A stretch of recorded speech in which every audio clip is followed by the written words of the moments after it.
I heard about it whenever I went on the CTWC channel and I started watching some CTWC, and I realized that there's also some Classic Tetris Monthly on this channel, and then I sort of looked more into it and then joined it with a Facebook link, and then I kind of went down a rabbit hole of just CTWC.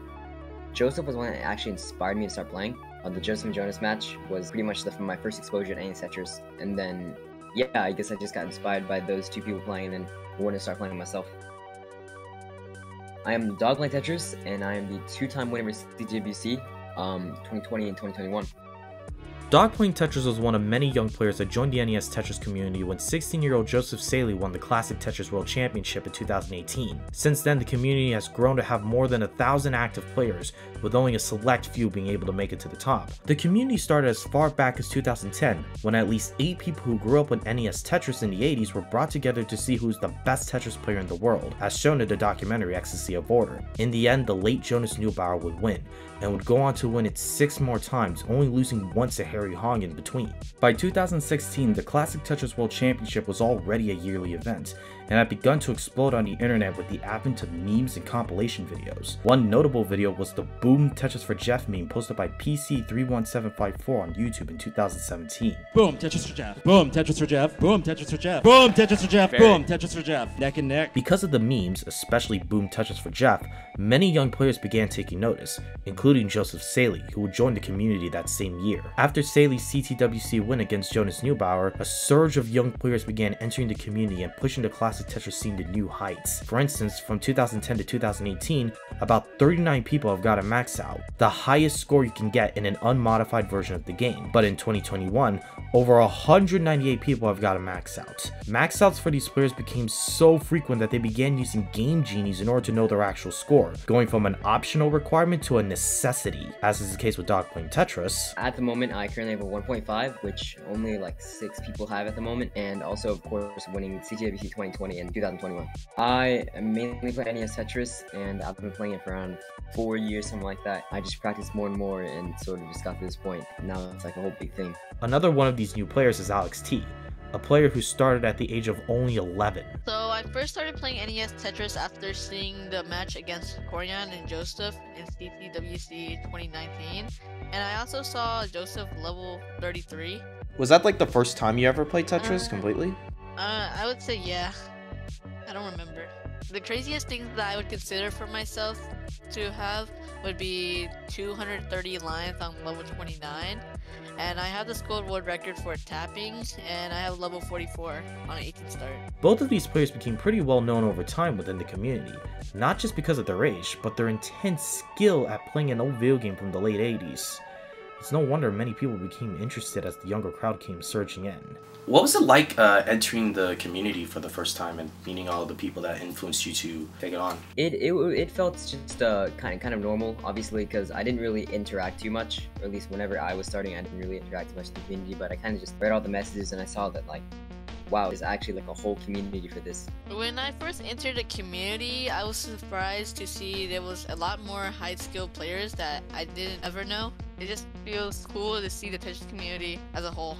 Not only that, but they had achievements that went beyond the community, garnering attention from outsiders looking in. So it appears that your competition comes from within your family. Can you talk to me about that for a moment? I mean, it's just sort of like every single time that like I get into something, then obviously my brother knows about it, and then he starts playing as well, you know.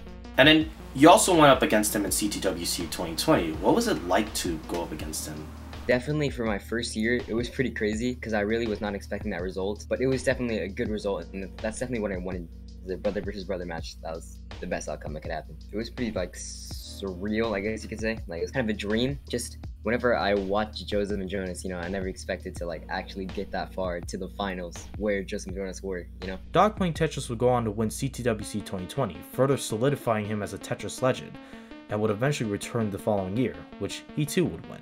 It was definitely a lot different because whenever I won 2020, I didn't really have any like sort of expectations on me, you know, like people knew I was a good player, but nobody really expected me like to take it all. But in CTFC 2021, since I already won a whole tournament, then it seems like I had way more pressure on myself because everyone is expecting me to win, so a lot more is on the line, I think. Alex T, on the other hand, at the time was known to be the youngest player to max out the game. As of 2022, the record has already been taken, but it was clear that the player base was becoming younger by the minute. You were the youngest player to achieve a max out in the game at the time. How were you able to do it?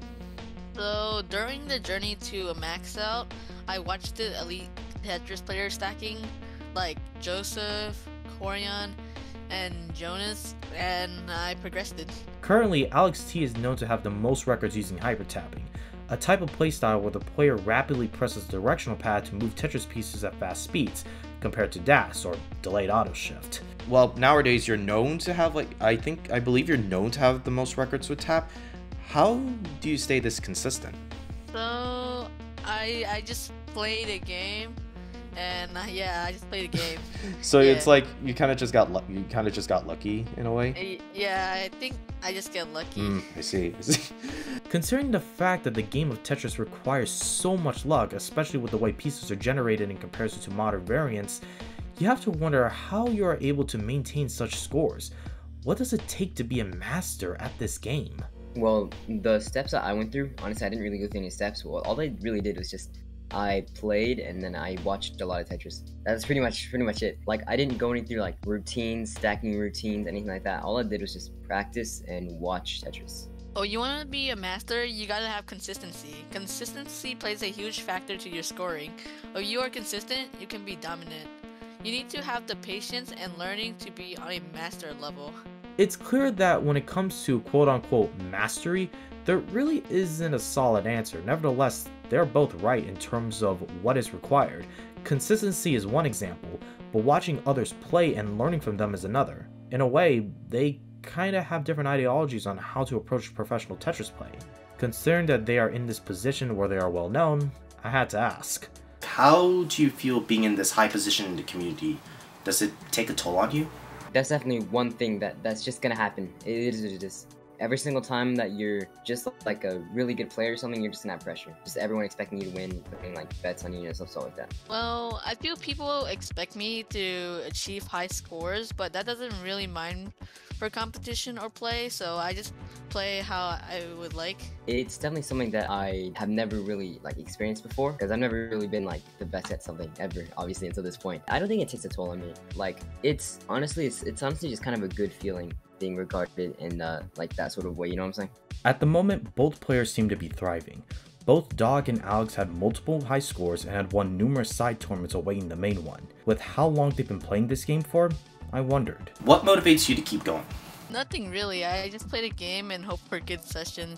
So like nothing like pushes you to keep going and whatnot? I guess my Tetris friends, like, they achieve stuff that I guess I really want to get, so I guess I get motivated by them.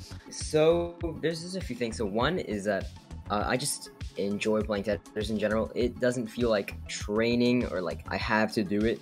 I just enjoy playing the game in general, which helps. Like, is one of the biggest things. I need to have fun while playing this game. And then another is obviously the community around like my channel and stuff like that, like streaming on Twitch, stuff like that. Since 2021, the community has changed rapidly thanks to the introduction of a new playstyle called rolling, where the player hits the back of the controller while gripping the D-pad in a way that allows for faster piece movements, even faster than hyper-tapping. This pushed the scene to even further heights, but what does it mean for the future of the community? I definitely think it's going to be so much different. We're just like barely at the tip of the iceberg here. Like, I feel like there's so much more with this rolling, and the rolling has only been around for like 1 year. So honestly, who knows what could happen. Like, just a year or two ago, people pretty much knew that 2 million was impossible, and now we have 2.3 million, you know? It's so hard to predict the community. It's just what's going on right now, and like rolling and new play styles, stuff like that. As for the future for the Tetris community, I think rolling will be more dominant and pushed to get to new levels.